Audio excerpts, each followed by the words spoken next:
Alia has a talkative bunch of students. Everyone, including the principal, admits it. During instruction time, her learners abruptly erupt into an argument or are yelling about the latest football match.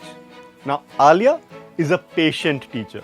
She decides that since it is the start of a new term, she should give them time to adjust. A month passes and the disruptive activities don't end. She finds herself losing her cool more often in the classroom now. So much so that she started dreading daily instruction time altogether as they were so painful. She feels that her learners don't respect her effort and time. What do you think is happening with Alia? Do you think her learners are displaying respectful behavior? No, they are not.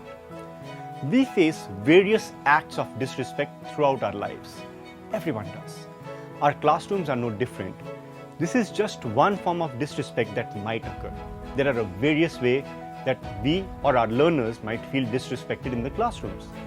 Take an example of one of your learners not following one of the classroom rules.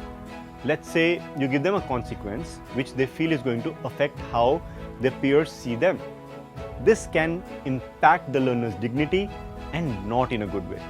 Now let's say you give the same consequence to another learner. This learner did not think it was humiliating. You see what happened there? The idea or the concept of respect and disrespect is highly subjective. What may be respectful to me may not be so respectful to you. You know, it happens in certain cultures as well. For example, something as simple as a thumbs up sign means a good luck in a lot of cultures across the world. But in some countries, you might not want to do it because it's considered as an insult. Also, if not dealt with carefully, it can hamper or further hamper your relationship with the learner. This we all know would not help anyone. But what are some effective ways to deal with such situations? Well, timely intervention can help. Let's think about Alia.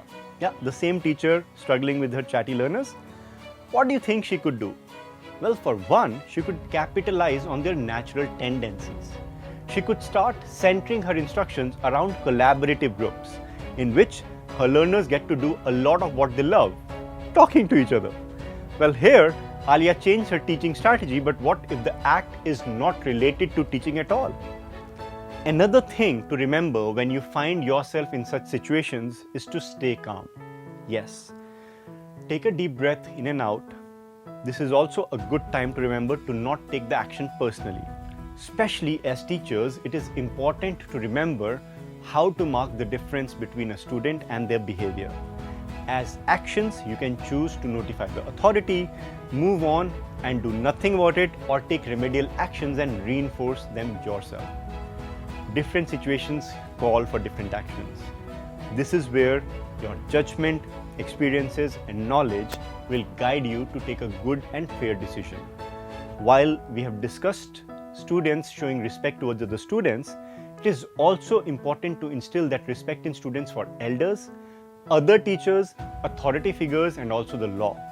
It is important to tell them, rather show them by modeling the true meaning of respect. Once they understand the meaning of the term, they will automatically respect people, nature, animals and even things. My dear friends, being a teacher is hard, but it is important to remember that we are dealing with other humans after all. With timely intervention and determination, we can reach every child. I will reach you in the next video. See you then.